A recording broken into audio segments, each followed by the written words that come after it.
everybody. It's really lovely to meet you. I'm Paula Brockwell. I know a few names on here today, but I don't know everybody actually. So lovely to meet you if we haven't met each other already.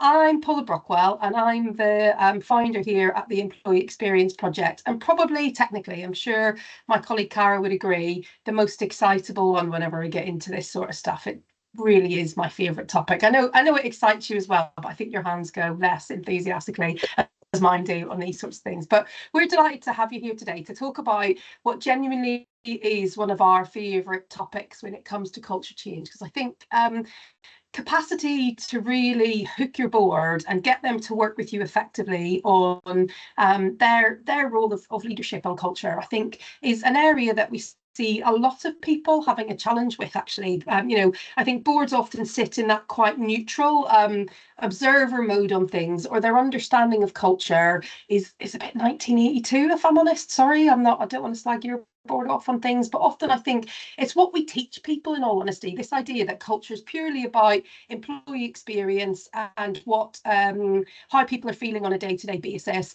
and it makes it really hard, I think, for those who are a little bit separated on a day-by-day basis to be able to provide an influence and a level of support that is helpful, I guess, in the context of the change, particularly if you're trying to drive a complex change around things. So today's session is really focusing on this idea of how we unlock that sense of board leadership on culture, and we're going to cover a few different things on it. So I've introduced myself already, just to give you a sense of who I am. My background is I'm a chartered occupational psychologist. I've been doing this stuff for more than 20 years, but I'm not going to tell you how many, because it tells you how deep into my 40s I am, and that's nobody's business, not even mine, quite frankly. I prefer not to count if I don't need to on these things. But really, just to kind of give you a sense of what we do, our business is a culture change agency that focuses very much on two things, I think. One is about whole system approach to culture cultivation, so not just looking to do the typical vision value kind of definition and then cascading that through workshops and hoping that people fight against the tide of our current organisational system and come with us. We work on helping you reset the whole system to move that forward. And the other thing that's really important to us is that we don't do the change. We cannot do the change for anyone. We support organisations on building the capability, the insights, the mindsets and the tools in-house to allow you to drive this forward. So you'll notice as we're talking today that we're very much focusing on this idea of how do we activate the board to play their role and help them to really move forward in a way that's meaningful and helpful. So the first thing to say, to kind of set position for what we're going to look at today, is the truth is that culture change cannot be driven purely by compliance and policing. That doesn't work. If we just have a load of frameworks and a load of obsessive focus on eNPS and kind of shouting at people for that, it doesn't drive positive culture and things. But accountability is absolutely a critical factor. So we kind of see businesses swing from one side to the other. We see boards and exec teams who are absolutely obsessed with measures like eNPS, and they are absolutely in it on that to make sure that that's where they need to be, but without necessarily always understanding what's actually going on around that. So that's an element to focus on. But also, I think we see on the other side where there is this belief that everyone should just play their role without really considering what they need to do, what they need to do. So they focus on what everybody else needs to do without considering what they need to do or how they need to hold the people that they've got influence over accountable in order to drive things forward. So just something to consider. And for us, I guess, you can make culture change really complex, but actually, truthfully, it boils down to three things. Culture is really about the observed behaviour that we see within the organisation. That's the truth. The biggest lead indicator around culture is behaviour. So if we're trying to shift culture, typically it's because we're trying to shift how people behave. And there are three key things that really influence that if we boil it down to its most simple. The first is the standards, making sure that we're absolutely clear with people what good looks like and what we expect from them and what their role is within that. The second is around providing people with the support or enabling enablement, really. So giving people the skills and the opportunity to really be able to deliver and play the role that you need them to around things. And the third piece is about accountability, because if we're not measuring, supporting, engaging people around what they need to do, then we're not really going to be able to ensure that they come with us and they do that in a reasonable way. So I'm just giving that as a bit of framing, really, in terms of, for us, really stepping back to the fundamentals of behaviour change and seeing culture as an activator of the critical behaviours within your business. Yes, the critical experience as well, but the critical behaviours within your business to drive business success is important. And these three things are critical. So today, when we're thinking about how do we really try and influence the board, we're going to talk about a few different things. We're going to talk about how we make culture matter, and we're going to talk really about how we broaden the perspectives on what it takes to deliver that culture change, and in there give you some insights around some practical tools that you can use in order to move things forward. So the first element then to talk to you about is around making culture matter on things. So with this area, I think what we find a lot of the time whenever we're working with organisations is, as I mentioned before, culture is seen as this broad, fluffy thing that is about whether people are happy at work on a day-to-day basis. And I think it often gets a pretty bad rap in terms of, I think, particularly in the post-COVID era, where a lot of organisations ended up in a very highly supportive role with people to get through some of the challenges and the initial risks that came with the pandemic, but also kind of supporting people through those challenges longer term.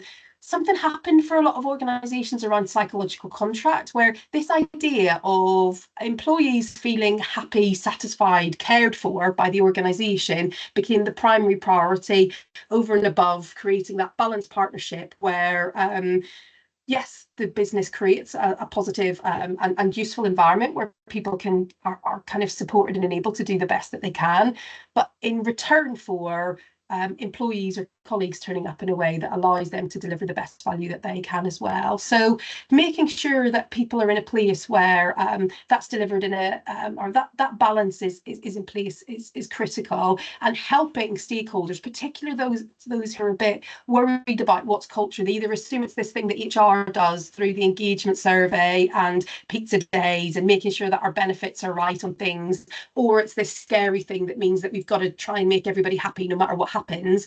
We need to support people to really understand that actually culture is a real driver of business performance, and it can be a strategic driver. It can be kind of a strategic performance driver. So one of the first things that we look to do when we're working with boards or senior leaders in general is we try and round out the definition of what culture is with them. So we'll talk to them about this idea of how very commonly culture stops in terms of what people are thinking about at this point of everyday experience. So we define culture as the way that we do things around here, the habits, the systems, the beliefs, the behaviours that influence the way in which we kind of default to get on with things, our defaulted ways of working and how we get on with things. And that naturally does influence then how our colleagues feel about work on a day-to-day basis. So that everyday experience piece is absolutely critical, but it isn't the only thing that's important. It doesn't stop there. It's not just about how people feel. Helping our senior leaders understand that that everyday experience then directly influences our colleagues' attitudes about work, their beliefs about what is acceptable for them to do and what not to do, the level of energy that they bring to work, the level of commitment that they bring to work on a day-to-day basis, and that directly influences the behaviour that they demonstrate.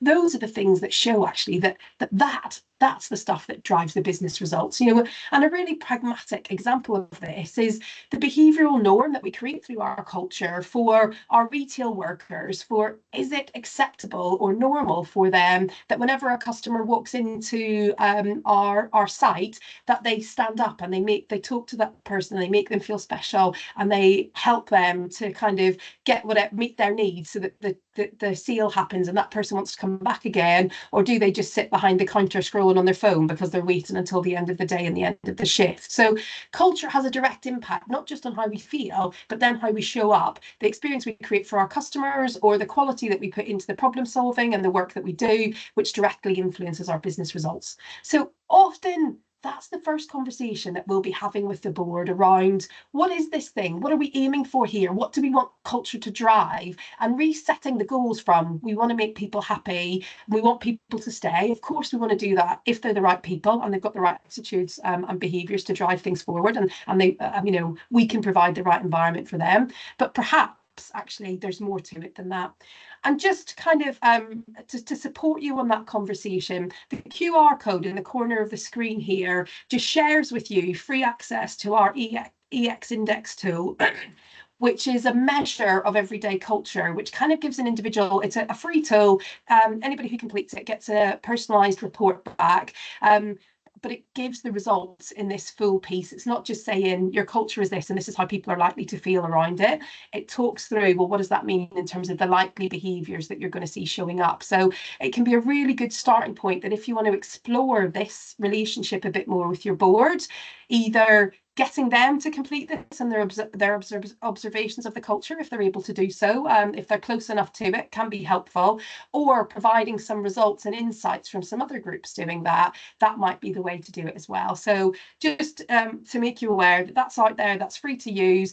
Whoever completes it gets a personalised report, and it does talk about culture in this way, so it can be a useful way to look at it.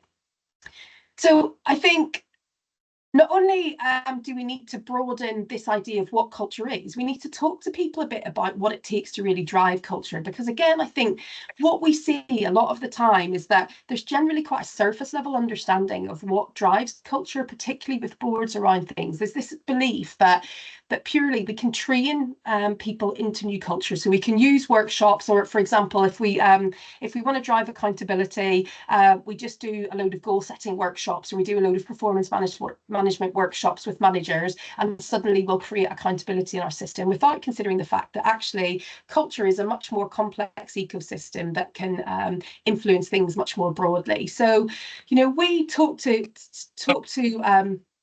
we talk to the board about this idea. Oh, sorry, skipped ahead a slide. That we have to, if we want to influence culture, we've got to understand that it's this reinforcing cycle where, yes, behaviour, skill, capability influences it, but also the customs and processes that are alive within our business. So our operating systems, the processes that we use, etc., the guidelines, the governance that we put in place, all influence how people behave on a day-to-day basis, as do people's core beliefs and ideas about what's right and what's reasonable from the role modelling and actions of others, is important to take into account. So rather than culture being this HR thing where we go and train people to demonstrate these new behaviours, we've got to start to think about it more broadly and consider, yes, that we as HR leaders have a responsibility to influence this, and we absolutely can do what we need to help people feel confident, clear and capable of playing their role.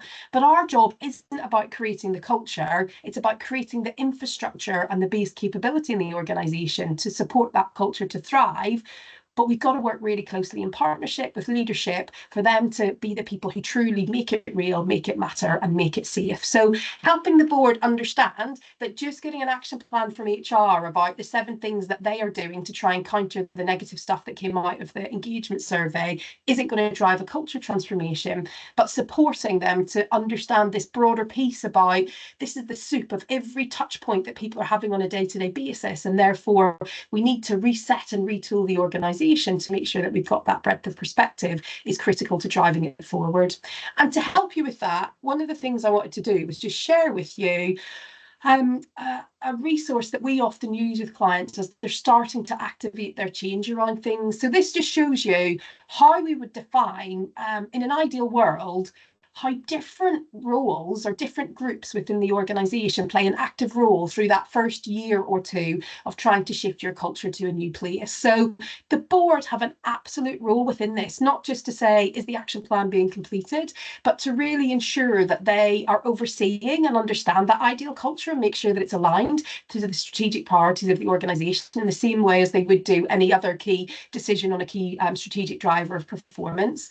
The exec leadership team have a critical role in terms of setting that tone, ensuring that what they're doing in the way the decisions they make about how they run the business creates the right opportunities for driving things forward, and that they support their own kind of more operational leaders to bring that to life in the day-to-day running and experience of the business, and how the systems and processes are built by those groups to make sure that they drive through.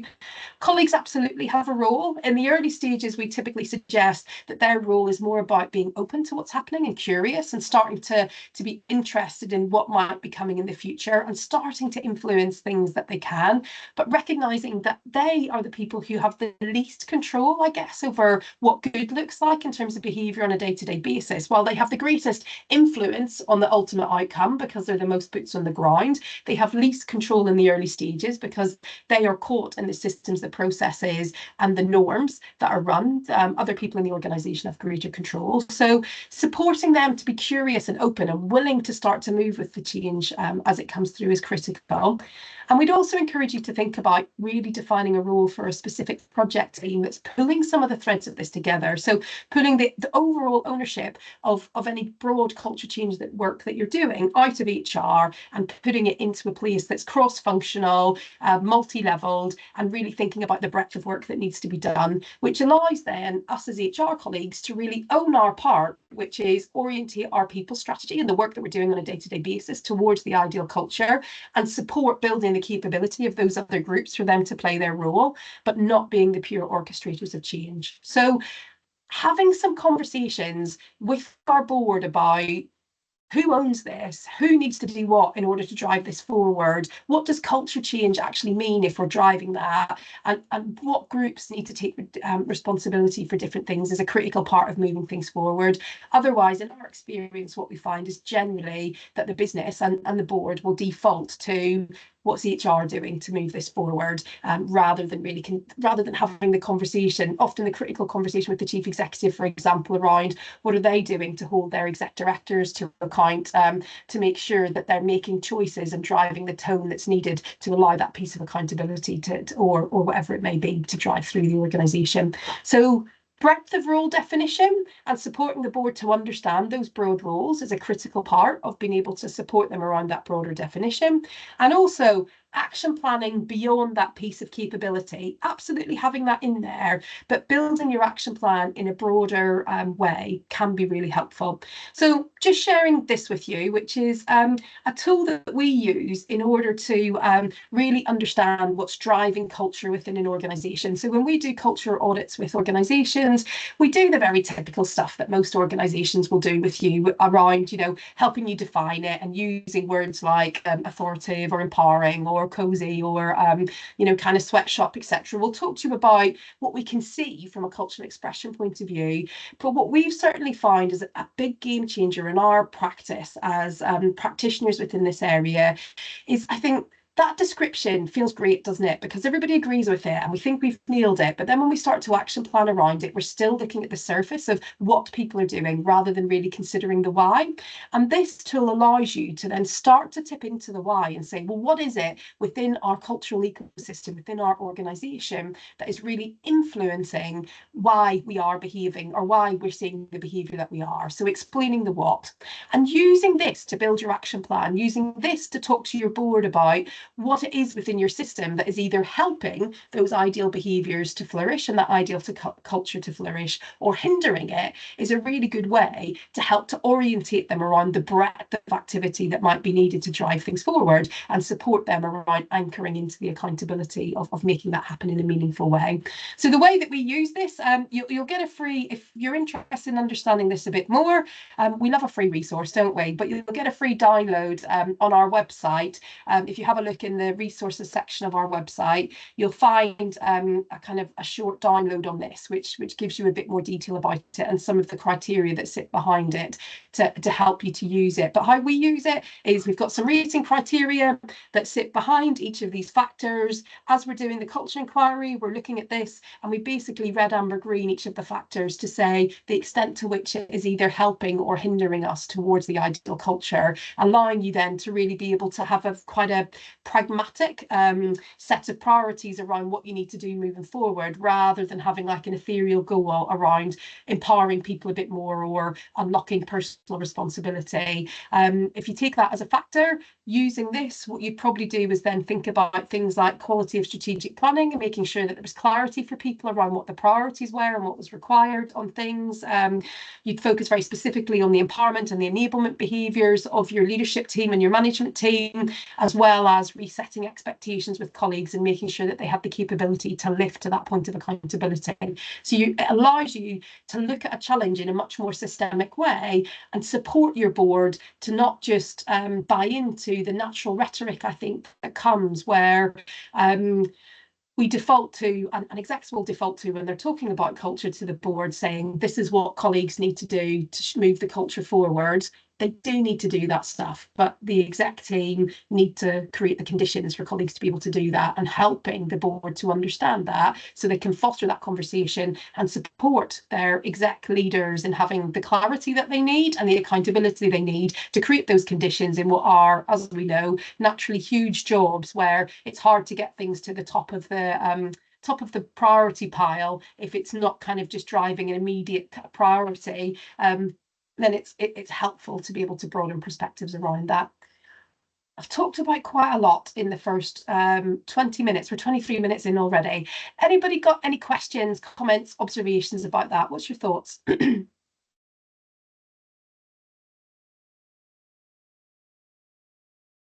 Oh, stunned silence. Okay, no problem. Grant, will we keep? Oh, Charlotte, I can see. Are you just breathing, or have you got a question? Happy to chat.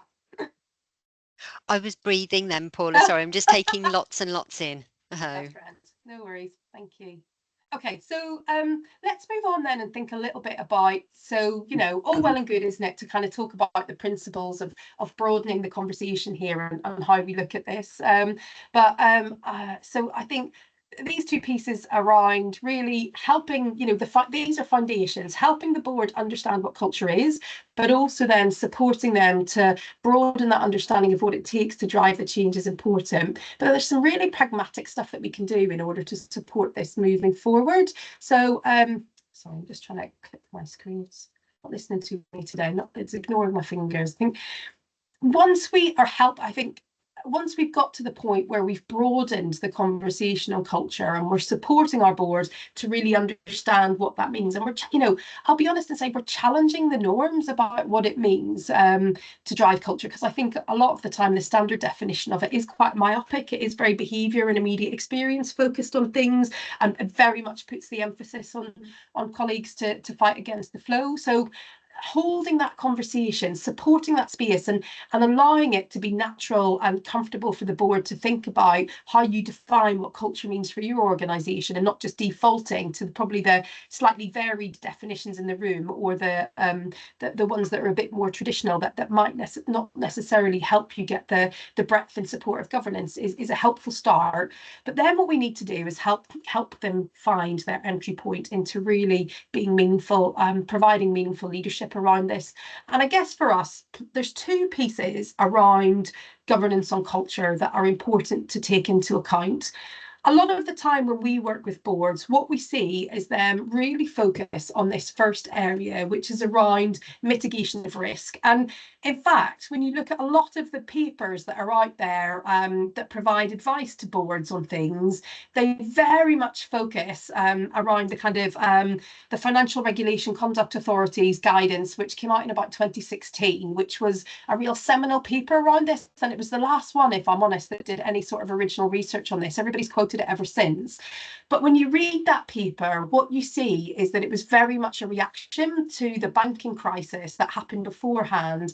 And a lot of what it focused on was this idea of mitigation of risk. So how boards can ensure that they are focusing on making sure that banks don't get, or organisations don't get to the place where some of the dodgy stuff that was happening with some of the banks in the early 2000s, you know, doesn't happen again, really. So it really focuses on this idea of transparency of standards, looks at things like learning from mistakes, whistleblowing, but in internal control, management and focus. So what it leads to is, and it pushes boards towards, and a lot of the guidance does, this piece around a role I think a lot of boards get into, which is sitting back, observing things and just feeling like they've got to ask questions to make sure that everything's all right. And I think truly in culture transformation, that is important. That oversight is so critical and a core part of what boards need to do. But I think a lot of what gets missed is the opportunity that boards bring in that change,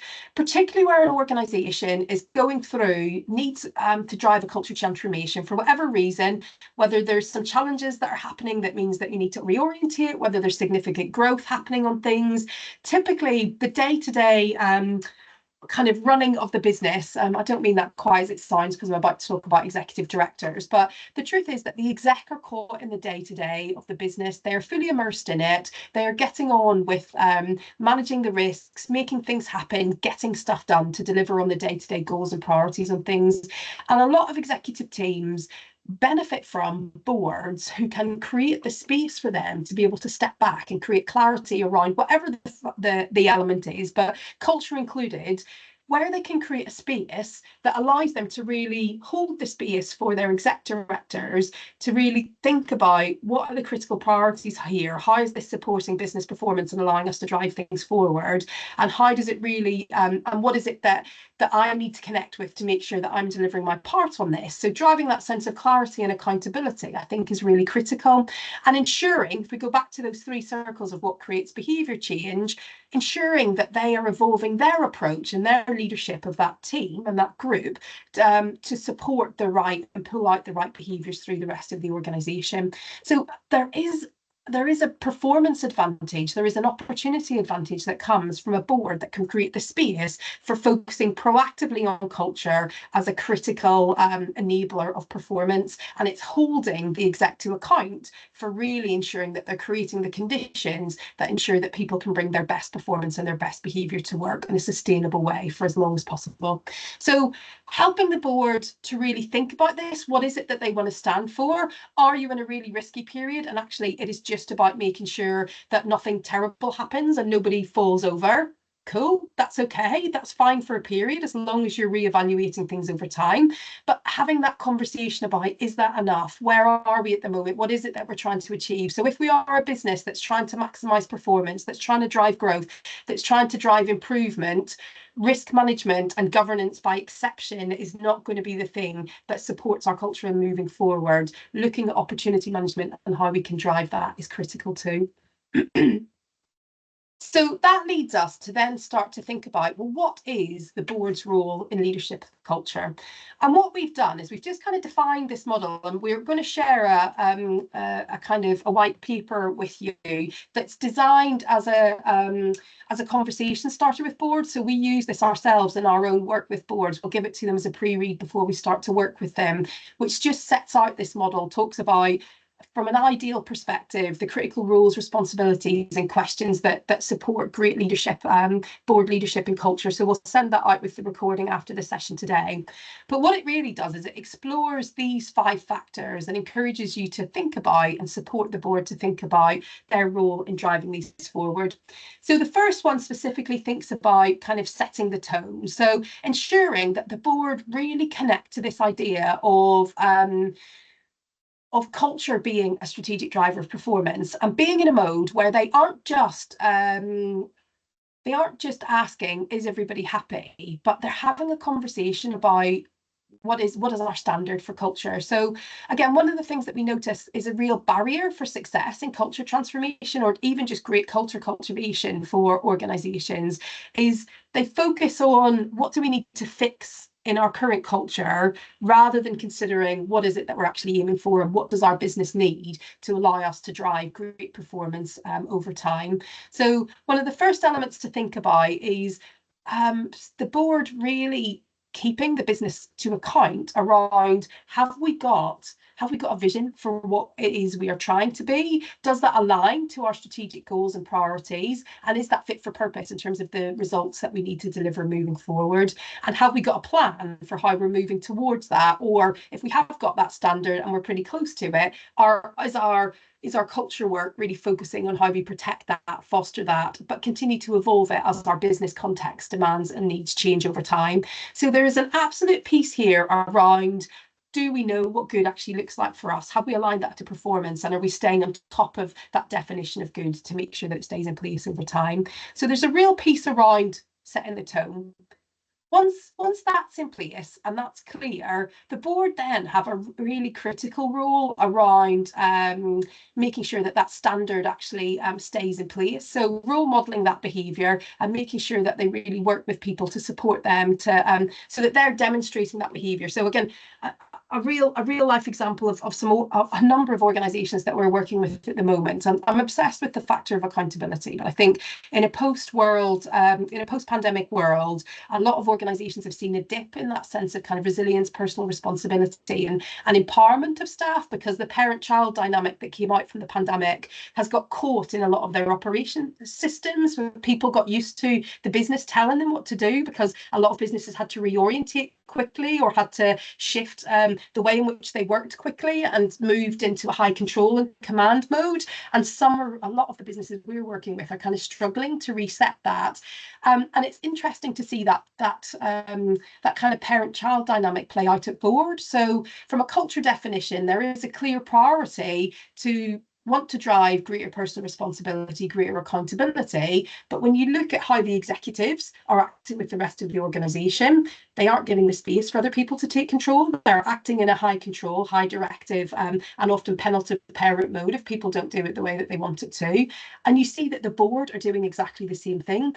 And if you are working in an environment where those that you are accountable to are supervising you in a penalty way, where they are checking up on what you're doing, where there are significant kind of reputational or experiential consequences to not getting it right, that pushes that behaviour through your executives and your chief executive into the rest. So you end up curating stories to the board. You're thinking about what's the risk to our reputation around this. It drops psychological safety, and it makes it unlikely that the execs are going to do what they need to do in terms of some of the risks of letting some of those elements go to create the space that's needed. So we've got to think about the interaction and the relationship between board, executive, and the rest of the organisation, because they are ultimately setting the tone of accountability and tone of behaviour that's going to drive through.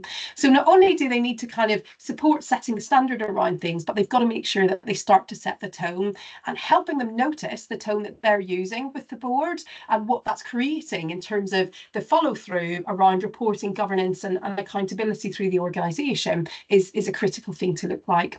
And I think that then connects directly to the piece around enabling exec directors. So recognising that if you have got a major culture transformation that needs to happen, I think having a board that recognise that your exec directors are human and they might not have the skills, the awareness, the understanding, or the brain space to just slot into this new model of leadership that you need to activate your ideal culture, but they support them and enable them to really make decisions that are going to cultivate those conditions for success, where they're working with them, where they notice perhaps that old behaviours or habits are coming through on things, or we're still sending the 49-page briefing papers to board that they've said that they don't want on things. They're being that kind of support guide enabler and nudging the behaviours that they need from execs and helping them on that journey is a critical element of it. So I think those first three elements are often things that we don't see a huge amount of. We're much more likely to see kind of the oversight piece where it's like, give us the report, we'll think about some pithy questions that we want to ask you on this and work through. And there may be some accountability, so that fifth element, but it's often not in a meaningful way because there hasn't been that aligned clarity of standard around things. It's done much more on critical evaluation of the minutiae of things or the things that are in front of us, rather than stepping back and saying, well, what actually is critical here, and what is it that I need to be holding you to account to, given the priorities that we're working to. So really helping the board to think about this piece around how do we step back, set the standard, be clear about what's important, understand the transition that our executives are, the business is taking, and what that means in terms of the transitions that our senior leadership team or executives need to take, and considering how they use those board interactions and that board environment to create the conditions to support that part of the transition through that enablement, that accountability is really critical. So as I mentioned, we've deep dived into this for you. There's a paper that we'll share with you. It'll be going onto our website as a download in a week or so. So if you lose it and you want to use it with your board, don't worry, you'll be able to get it whenever you want up there. But the idea of it, as I mentioned, is it's a discussion paper that sets out these different elements and also sets out some key rules and responsibilities that allows you to talk about it. So that piece around defining the role, helping the board to broaden their role is important. But I think there's some foundational pieces then that we need to put in place to really help them with that in our practice of our own work around things. So in the next kind of section or two, what I'm going to do is just talk to you about the next stage conversation. So I'd suggest that there's kind of a couple of conversations with your board that we've already talked to you about there. And certainly this is how we structure it in the board development work that we do. First bit around, well, what is culture? What does that actually mean? Why is it important? And what does it drive? And what's the breadth of what's needed? So that positioning broadly of helping them have that broader frame of reference and understanding of that.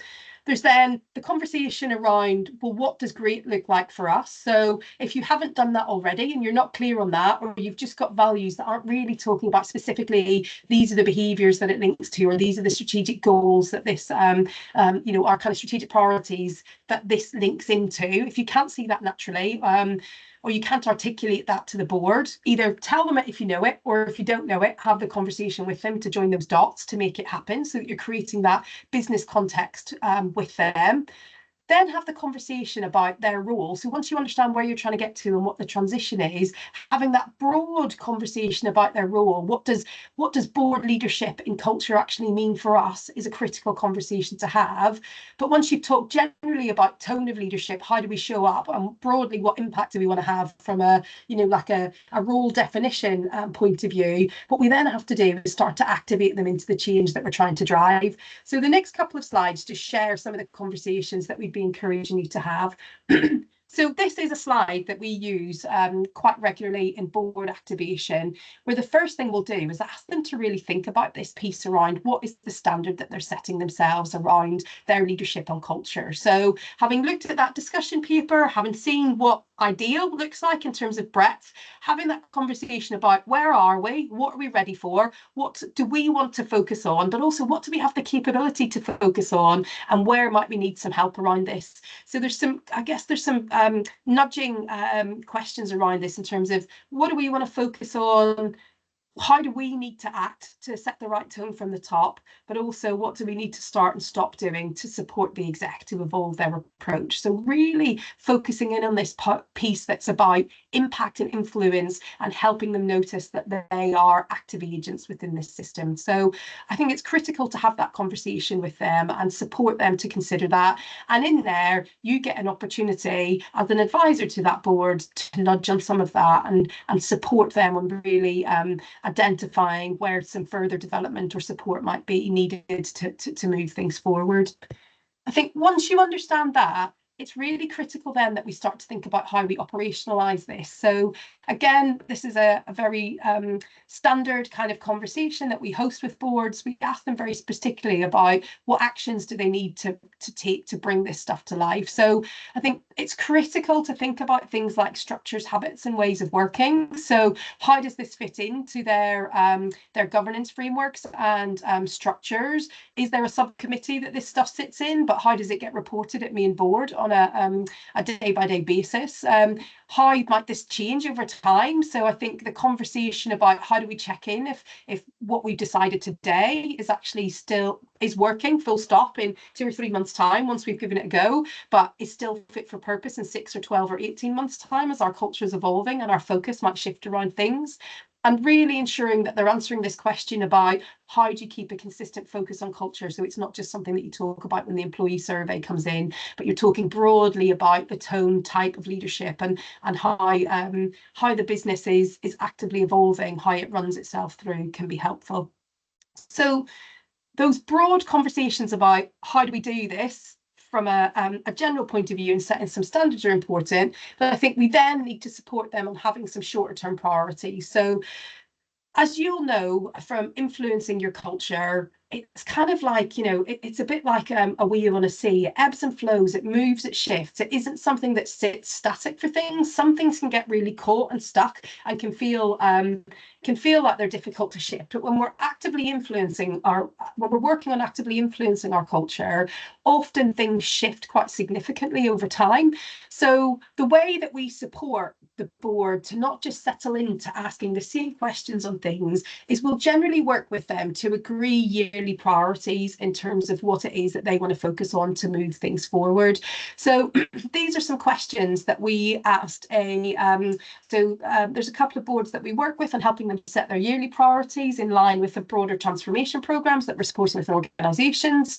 And so this is an example of some questions that we worked through with a board a few weeks ago to help them set their priorities on things. So very time bound, very specific, forcing them to ask some questions and get some information about where are we as an organisation at the moment on the journey of our culture transformation, what's happening, where are we going with this, what's the demands on the exec team as well as the broader organisation, and what is it that we are trying to, are we really looking at in terms of understanding and ensuring that we've got that oversight and effective leadership over the next while.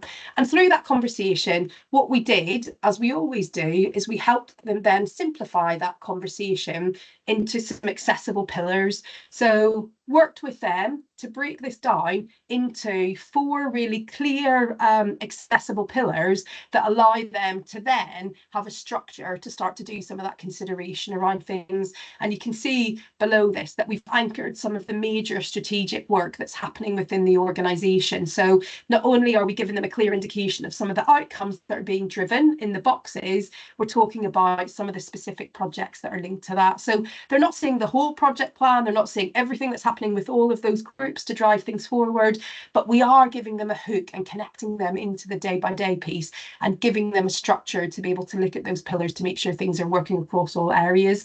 And you can see in doing this that we're not just talking about, well, are colleagues happy or the like, we're looking at that systemic reorientation of the organisational system to make sure that it's driving the behaviours that the organisation needs moving forward. So this supports an absolute clarity on where are we in our culture journey at the moment, what is it that we're focusing on, and what is it therefore as a board that we need to be interested in. Because if we're having a conversation at the moment about just everybody needs to be performance managed, but we're actually at the very first point of even just having honest conversations in our culture journey. And if we try to get to a point of that, we'd lose all of our talent because we've not taken them on the journey of being able to kind of to understand that balancing deal, etc., then they're going to be creating pressure that is unhelpful or counter to where we need to go. Honest conversations is a really interesting one, actually, because we see that in cozier cultures where there's often a suppression of conflict, of difficult conversations, etc. And the instinct is, well, let's do some stuff on feedback and everybody giving each other feedback.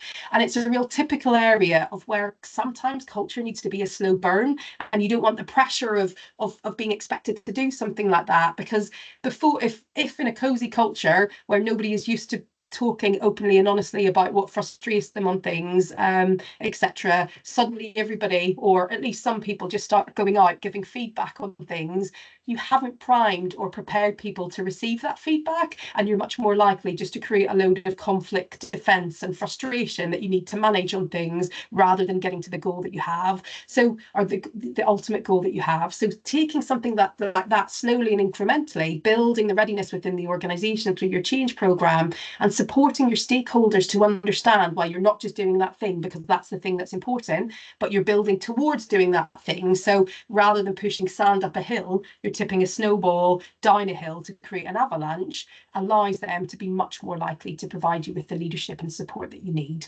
So think about this piece around role definition, have some good conversations that helps them define that, but be very specific around that timeliness of oversight and focus, and what does good look like this year for us on our culture journey. Because if we don't, they'll run to the end goal and be saying, well, why aren't you all running a marathon when you're just doing the Couch to 5k? And of course you can't run a marathon. People can't run a marathon yet because they're terrified about running 8 minutes in a row, and they haven't got through that piece yet. So take them on the journey, show them where you are in that culture journey, and help them set priorities. But in doing it in this way of kind of even different, you know, it may not be yearly, you might do it 6 monthly, etc. with them, but are in phases of the change. But in doing so, you're showing them that there is a conscious build in momentum, there's a conscious build in the change that you're trying to drive, and you're getting their attention in the right place, rather than getting in that place of, which I think a lot of chief executives that we work with worry about, that if we bring them in too far, they're going to pull us in the wrong direction on this.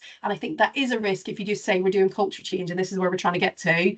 Hold us accountable, help us with this. You've got to help them and take them on the journey of understanding where you are in the different stages.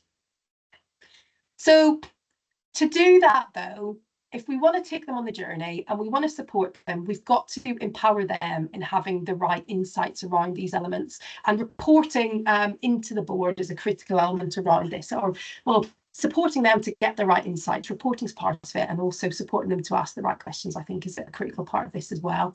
So one of the things I'd encourage you to think about is, first of all, considering what you measure around culture. This is a bit of a bugbear for me. Cara's probably very bored of hearing me talk about this, because I think a lot of the time our lead indicator when it comes to culture is our ENPS, or using the colleague sentiment scores that we get from our employee survey. So we look at and we stop at this kind of second circle in terms of what's required around things. Gosh, I've made that look very like very mysterious, haven't I, with the fancy circle?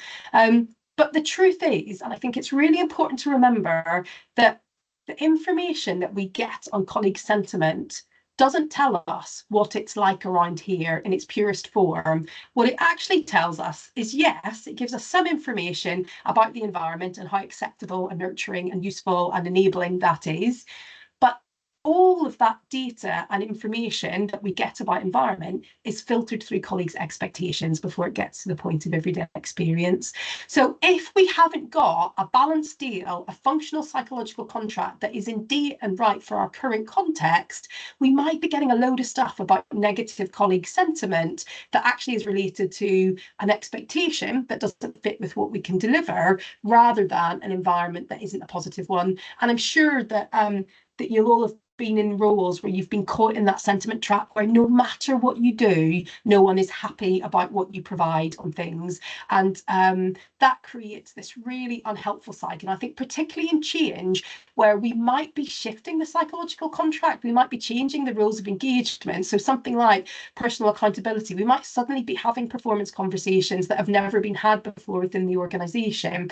That will feel scary, that won't feel right, that will feel like an aggressor to people who haven't come on the journey of understanding why that's happening. So your ENPS, your colleague sentiment, is likely to tank. So if you're purely measuring culture on sentiment, particularly through a change, it's not telling you what you need to know, because it's mixed and muddy, and generally it just sends you in this nightmarish "you said we did" thing, where all you're trying to do is turn everybody's frowns upside down, and actually the issue might not be the environment or people's actual experience, it's more about the perceived experience on things. Does that make sense to people? I could take you in circles on that.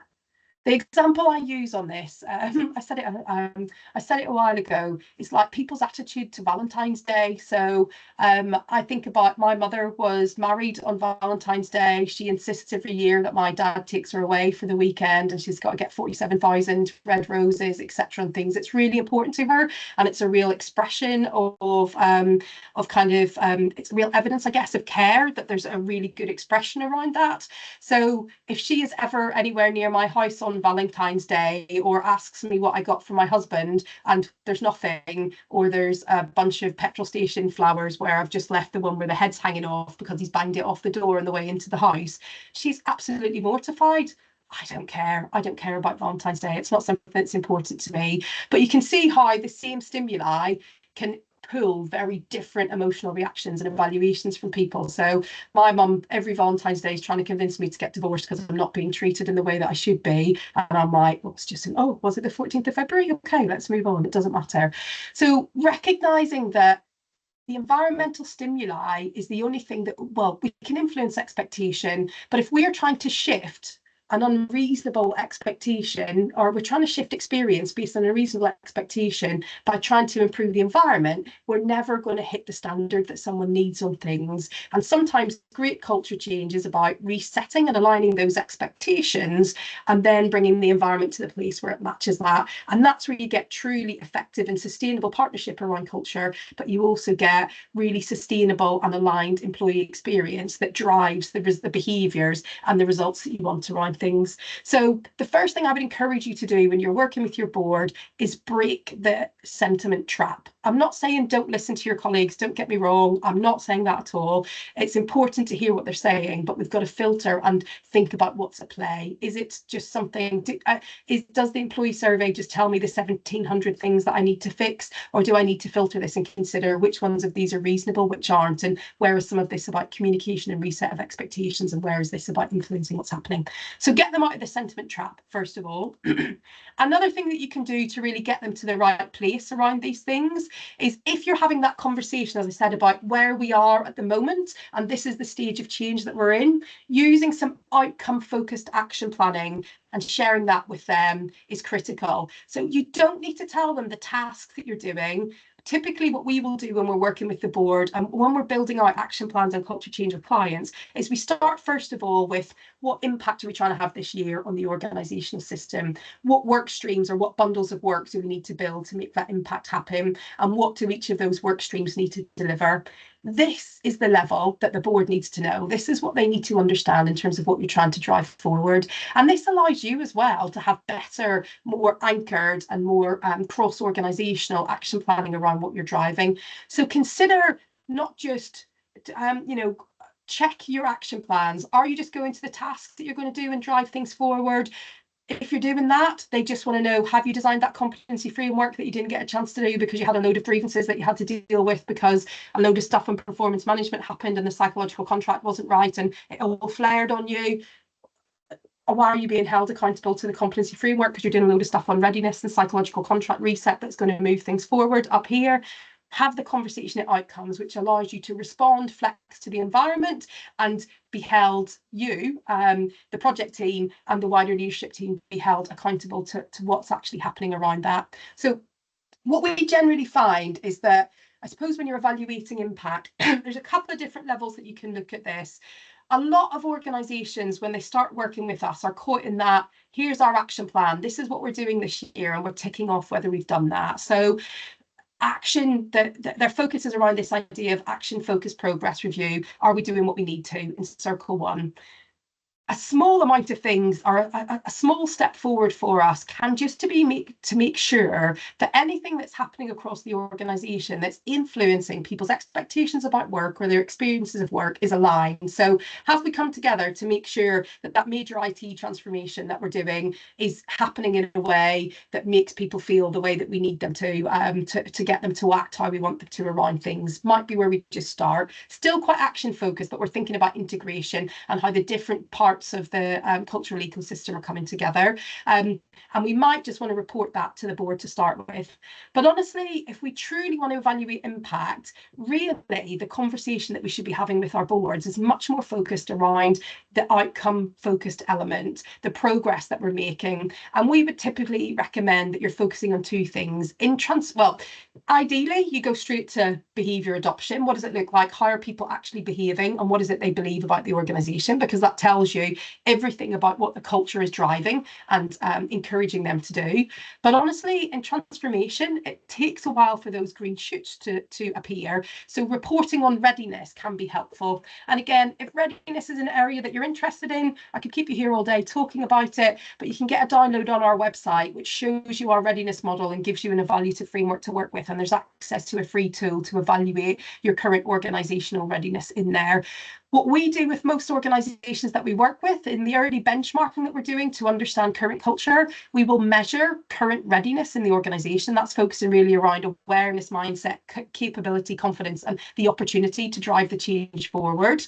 And then we measure that routinely over time, so we can see how different parts of the organisation are shifting in terms of their beliefs, their confidence to act in a different way, which is giving us lead indicators that actually behaviour is probably starting to green shoot and burgeon, which means that we're not being forced to do loads of stuff to try and push the behaviour, because we're showing that that arc of readiness to demonstrate the behaviour comes. Like, if you're still reporting on readiness and no behaviour change in year 3, even in year 2, then it's probably not going well. So I'm not saying it's a long-term measure, but it's a useful one to take into account. So shift that conversation, think about what you're putting in front of them, and consider how you're defining goals that are outcome-based, but you're also giving them data that's outcome-based as well. And then the last thing to share with you on this, you'll be glad to know, we're 27 slides deep. Look at that in 60 minutes. You can't tell I'm Northern Irish, can you, in the speed I talk about these things? But also set them up to ask questions that are helpful and drive the right conversation. So again, we'll share this with you. It's in the download that we're sharing so that the board can see it if you decide to use that to host your conversations. But we'll also share this with you as a separate deck if your board are a bit further on and you just want to fuel some stuff in, or feed some stuff in that's about helping them put their hands around this in a slightly different way. But these questions are focusing much more on not what have we done today and have you done the tasks, but encouraging them to really think about some of these broader elements, such as psychological contract and the extent to which that is aligned and helpful within your context, understanding of the current culture, how aligned our ideal culture is to our strategic priorities, thinking about things like employee experience management and that sentiment piece. So not losing that from the conversation, but looking at it in a way that is about how do we maximize this in a way that is appropriate and useful, rather than how do we chuck something at people to try and lift their spirits because people are caught in a system that isn't that helpful and isn't supporting them to drive things forward. So overall, that kind of sets out the things that we were going to talk to you about today. Just, I guess, as a follow-up, to make you aware that if you are interested in getting into a deep dive in any of the other elements that we've talked about today, our website has a shed load of free resources and blogs on there that you can access. We've got the free EX index and readiness index that you can access from there as well. But also we run a kind of culture change skills and tools development course where you get open access to all of our methodology and things. The places for that are open now. You can get access to that on our website. So if you're interested in learning more, you want to deep dive into this and get more information across the whole breadth of driving effective systemic culture change, you can get that on our website. And yeah, places are moving. We released it yesterday and we've already sold a number of places. So if you're interested, have a look or give us a shout if you want to have a chat about it at all. So mindful that everybody will be moving on to their 11 o'clock. It's been lovely to have you today. Thank you so much for your time. If you've got any individual questions or anything, please feel free to get in touch directly. I'm happy to chat about them. My email address will be on the diary invite that you've had through and things, and the emails as well, I think. So just feel free to give me a nudge. If we can help you kind of clarify what you want to do next, we'd be happy to support, because this is a big topic. Thanks everybody for your time. Thanks, Paula. Thanks.